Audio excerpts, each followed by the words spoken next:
Hello, everybody, and welcome to this edition of Skilled Trading Entry and Exit Signals. It's a production of Unit of Prosperity by Justin Frazier, aka Jrock.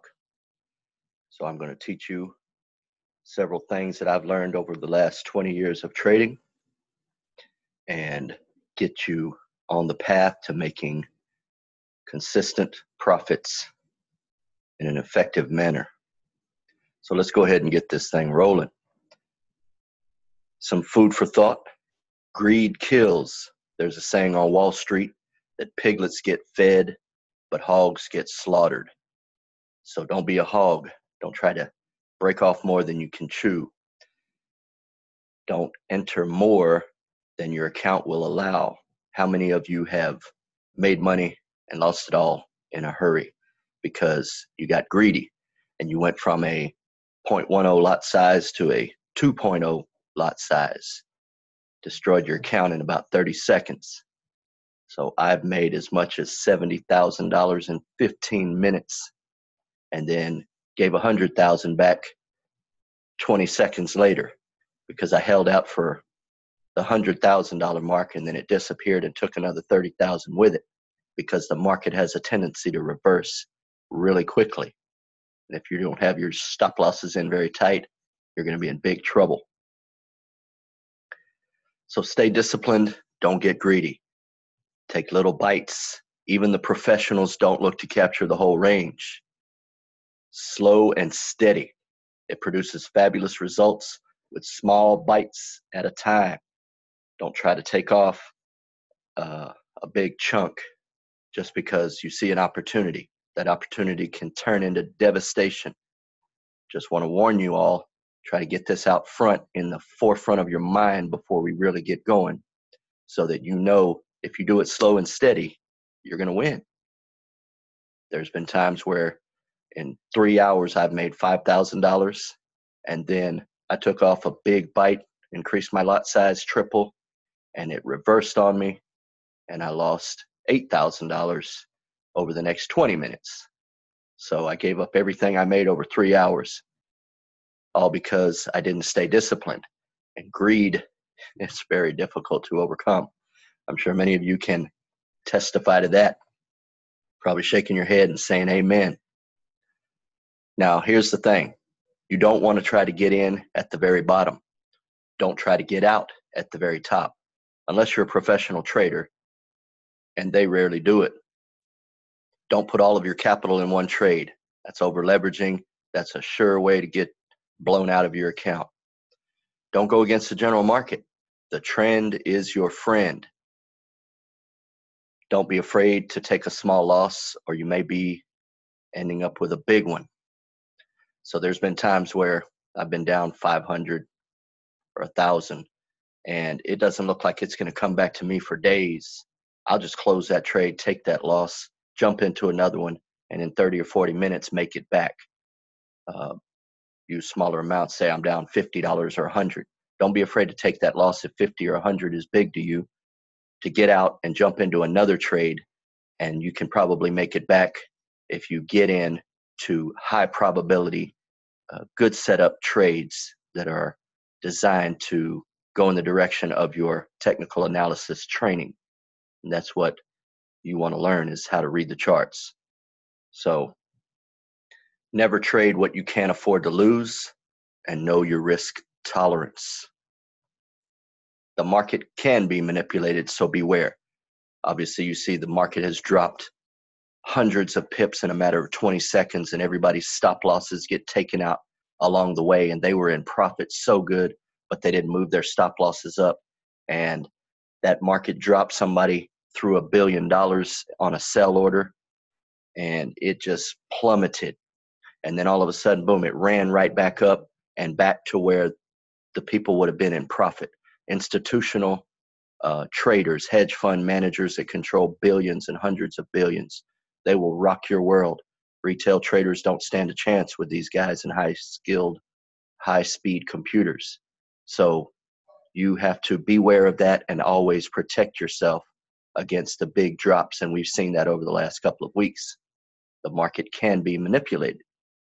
So that's why you got to take little bites here at a time, and don't bite off more than you could chew. Don't take too big a lot size, because when they manipulate that market, friend, you're going to be dead. You're going to fall over and cry. Now, some common mistakes: buying on emotion, not logic; ignoring your stop losses because staying in a losing position because you think this or that. What does the chart say? As I said earlier, sometimes you just have to get out.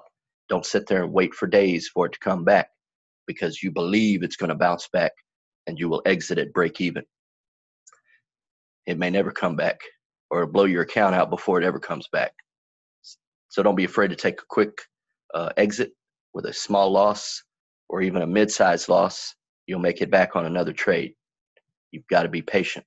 Don't follow the herd or the sheep with no exit strategies. It's called chasing the trade, where you see something running and then you just run and jump in and put a big order in.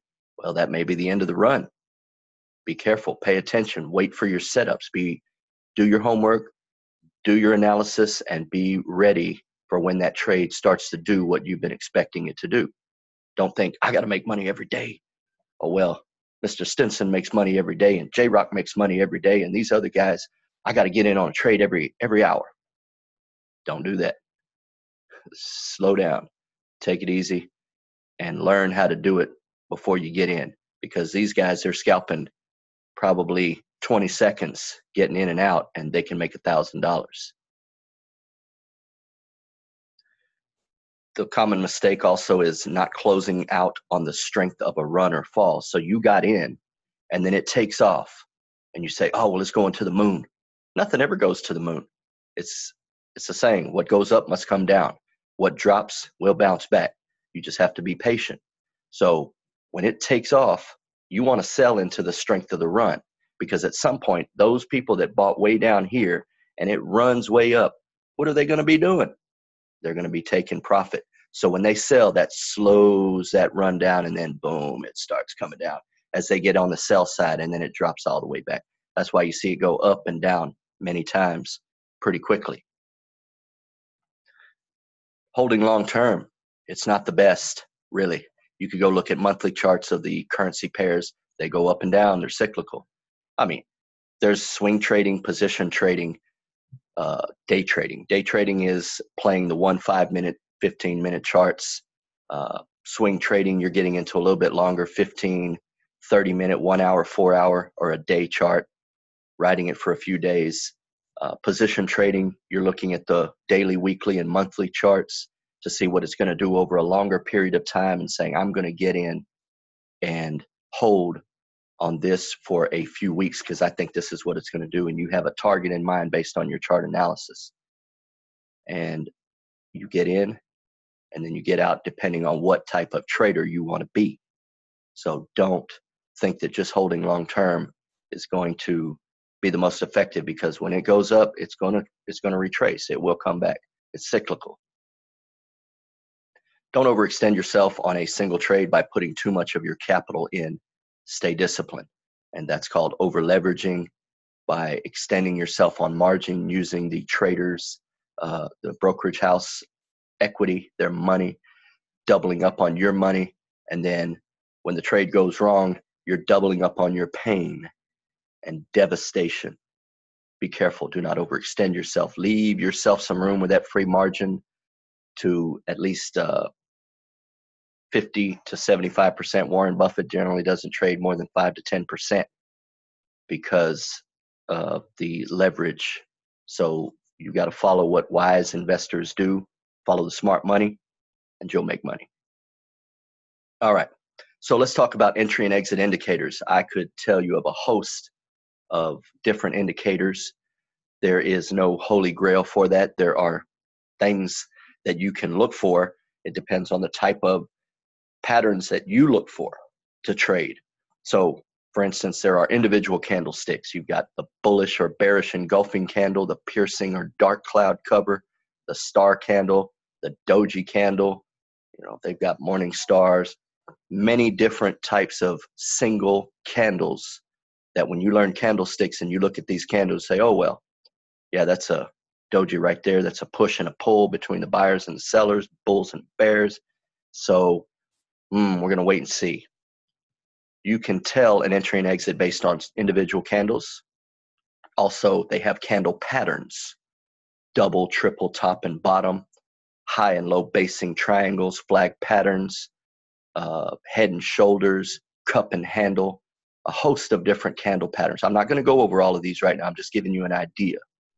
Also, trends and price action. You can draw in trend lines, trend channels. Your moving averages act as support and resistance. Trends. You've also got price support, price resistance. All these are different indicators. You've also got other indicators, technical Fibonacci, Chaikin money flow, volume, Fibonacci, Williams, the Elliott wave, a host of different things. You don't want to get into too many indicators that it just clutters your mind. Find a few that work for you and stick with them. For me personally, I use moving averages, channel trends, trend lines, MACD, and stochastic. But I'm also well familiar with all of the individual candlesticks, all of the chart patterns, and other indicators, price support, resistance. So when I look at a chart, to some people that are new, you look at it and it's like trying to read Greek or Chinese. There's no way you can understand it. So you look at a chart, you're not going to figure that out. But after you've learned all this, you look and say, oh, wow, that's a great setup. That's probably going to retrace. I give that a 90% chance of pulling back. Or, that's a high basing triangle. That sucker looks like it's about to take off. So I'm going to put an entry right above this resistance point so that if it does take off, it's a buy limit, buy stop, and it'll take off when it hits that if it breaks through that trigger line. If not, it's going to retrace. So you start understanding and you get really good. All right, so when a trend develops in a channel, you will get what's called higher highs and higher lows. I'm about to show you on some charts so you get a visual. That is bullish, higher highs and higher lows. You also get lower highs and lower lows. Those are bearish signals. What you want to do is buy the higher low, sell the lower high. Again, I'll show you this shortly. You also have support or resistance being broken. Once a break occurs, there will be a strong move. There will usually be a retest of that area. You want to get in after the retest holds and it starts to move away from that retest level. Now, I do recommend that you stay away from bottom fishing or top fishing until you are completely sound as a trader. What you think may be the end of a drop or a run and you get in for the reversal, that may only be 10% of that actual move, and you're stuck for a ways and you're holding on for dear life while that roller coaster gets going and you're screaming, let me off. I just want to get out of break even. Let me off. Please just retrace. I'll get out of break even. God, I'll never do it again. I promise. Holy Ghost, help me. Be careful. Don't trade those tops and bottoms thinking you're going to make a lot of money. Get rich quick. You're going to die. Get in and out on confirming indicators. All right, here we go. So what you see here is a chart of the AUJP and this pair back in 2013. We're just doing this for an example of trend lines. So just ran a channel line on the top and across the bottom. It'll overrun it here sometimes on momentum, but it gets back in your channel. So here we saw it hit this, if I were to draw a horizontal line right here, that might have been price resistance. Well, it broke through right here and then it ran up and hit here. So this might be the channel line. A Bollinger Band could have been here, moving average on the top if it was picking up. Then it came back down and hit this point, ran up. So here we have a high and a low point. Then we've got a higher high. This high point is higher than this. Came back and it got here. This is a lower, a higher low. So once it makes that second and you have 3 or 4 candles that form, then you know that it's kind of solidifying that base. When you have the wick sticking out right here, you know it's solidifying that support level. Then you can put your entry above the previous candle's high point or wick.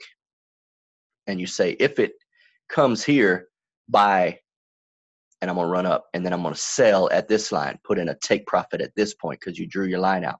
Now, you would have missed it as it ran through in momentum, but it's okay. There's no such thing as a bad profit. You can't look back and say, oh, darn, I missed it. I could have made another $350 or another $35 if I would have just stayed in. Yeah, if you would have stayed in, boom, when that dropped, you've been way back here, right, just above, and you'd only made $2. So take profits. Don't be afraid to take profit, even though it overran it. If you want to follow the trade and you're able to watch it, well, watch that trade as it does whatever it's doing and keep your stop loss up and keep your finger on the trigger ready to sell, ready to get out, close that trade. Okay, so it came back down, bounced up again, still on that line, came down here. You can set another point. You can try to see what it's going to do here after a couple more candles, but here we're anticipating it's going to go up. So I wait for 3 or 4 candles here to form at that level, and then I will put in a buy order to enter right above the previous candle's high. And then you run up and put in a sell. All right. Now here's selling the lower high. So US dollar versus Swiss franc came here, ran up, hit a high point, and then it tumbled. So here we have a low and a high. Tumbled all the way down here. And what do you call this? It's a lower low. So this is a low side. So this was a low, a lower low. Then it ran up, didn't really do anything. It made a lower high here, a lower high here, a little bit higher, but this high point was lower than this. So you can anticipate when you run your channel trend line down here, anticipate, well, it's probably going to bounce a little bit. So you want to, if you're doing scalping, you would buy the low point for the run up. But here's where I caution you. Don't, on a downtrend, don't try to play the buys as strong as you play the sells on a downtrend. On an uptrend, don't play the downside sells, scalping, as strong as you would play the upside buy, buying the higher low. Okay, go with the trend and go easy when you're going against the trend on scalping, because it can get you in trouble if it drops harder. So if you were to buy at this point hard with, say, a 1.0 when you're used to doing 0.50, and you do a 1.0 here, and you buy and the thing turns and falls even further, you're in trouble. But when you get up here in a downtrend, you say, okay, well, I may do a 1.0 here, selling the lower high, then you'll be a little bit better because it may not reverse as hard since it's already run from way down here, run up here, and then to run higher, it may not run as fast because it's already had an exhaustion run. I hope that makes sense. All right. So buying a higher high can be risky because it could retrace into that point. So if it runs, sometimes you'll see your master trader, when it runs to a point and then they put in a buy order and they also put in a sell order. They're doing a hedge in case it turns and runs the other way. But they're figuring that it's eventually going to come back because it's in that trend going up. So they'll put in a sell order temporarily and make money on the scalp side down. But they've also got a buy order right here in case it takes off and does not pull back. Then they'll close out their sell or maybe wait for it a couple of days to come back and close it out. So buying a higher low could never trigger a major stop loss. If you have your stop loss set and you buy a higher low, you're not going to be in as much trouble as if you're buying a higher high. But if you're hedging your trade, then buying a higher high is okay. So you have trade-offs of the methods. Entering on a higher low allows traders to get a good price with the trend. However, there's no guarantee that price will be available. What do I mean by that? Well, you've got your channel trend line drawn in here and you're expecting it to come here. You want to buy right on this line. So you put in your buy limit order. If it comes down, I'm going to get in right here. Well, it doesn't. It comes here and it turns around and boop, takes off and keeps going up. So you never got in. So then you chase it and you're like, just get me in, market execution, get me in. Right, be careful. Don't chase a trade. Be patient. Patience is a virtue. It'll make you money if you're patient. Okay. Now here we have sell and buys on price lines, support, and resistance. So you want to sell resistance levels. You want to buy support levels. Put a stop loss in just on the other side of the line in case it reverses trend. Okay, so here we have it coming up, hits a little point right here, drops down, hits it again, so we can draw a line across and know that that's a price level resistance line. Comes down and it hits a point where it's almost with this level but a little bit higher. We know that we have a price support area. So you want to buy the price support, sell the price resistance. Okay, when it's in a sideways trading pattern. But you always want to be careful with your stop losses. So if you do a sell here, you want to put a stop loss right above the previous candle wick highest point, just a little bit above it in case it turns. If it breaks through, it's probably going to keep running. And then when you come down here and you do a buy, well, you want to put your stop loss right below the previous candle wick on a sideways trading pattern, because if it breaks, it may fall further. So get out of the trade quickly. Don't be afraid to take a small loss. Now here we see it came up, we do a buy, and then we would do a sell. And then you would get stopped out here as it ran back up and broke through the resistance line and went above your previous high point wick. So it will generally, when it breaks through a resistance level, it will generally become the new support. So it will drop back down and test that support level. Not always, but most times you can take an 80 to 90% guess rate that it's going to do that. So when it happens here, that's when you would get in on a buy.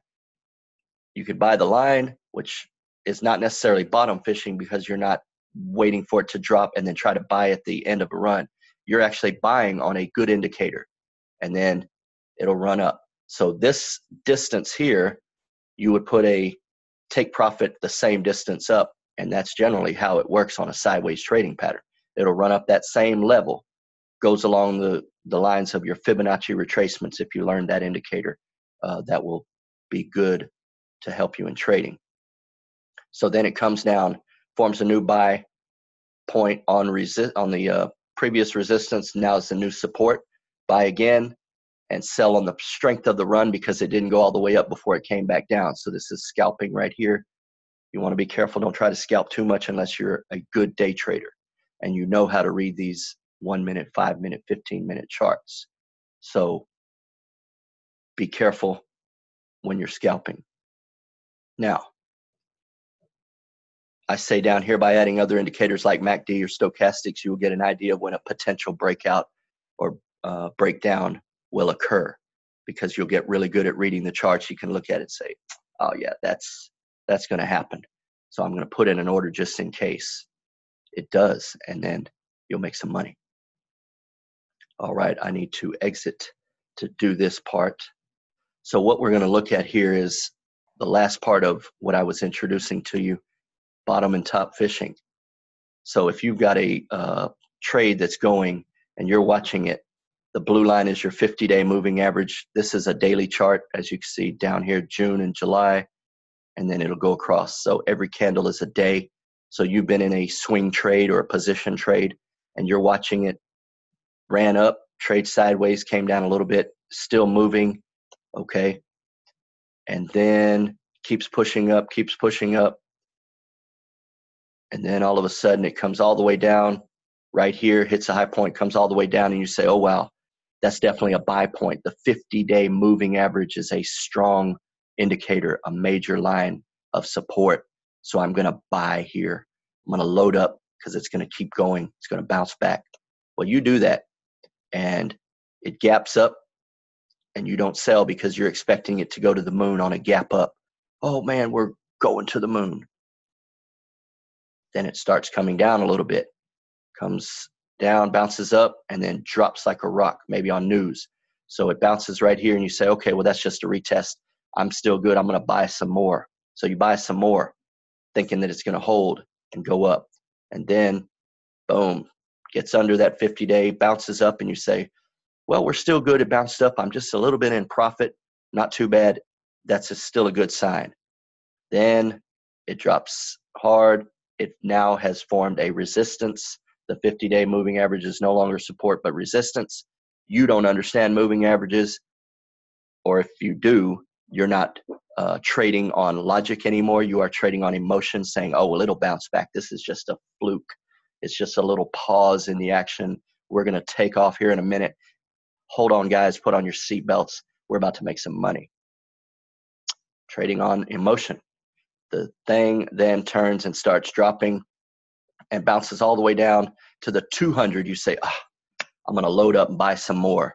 This is, now you're saying, okay, I'm bottom fishing, because surely the 200-day moving average is the end of the run of the drop, and I'm going to make some money on the bounce back way up here. Well, let's see what happened. Whoops. Going down. Now the 200 is resistance, and you're saying, oh, well, it'll bounce back. There's no way it could fall this far that quickly and not come back to me. We're really going to make some money, so I'm going to load up some more. Well, people. It comes all the way down, and you're dead. Your account stopped out, you're blown out, you get out of Forex trading forever, and you're done. Don't let that happen to you. Be patient, trade the trend. This is a downtrend that has occurred. Once it broke through that 50-day moving average, get out and wait. Sell the downside when it starts tumbling here on confirmation.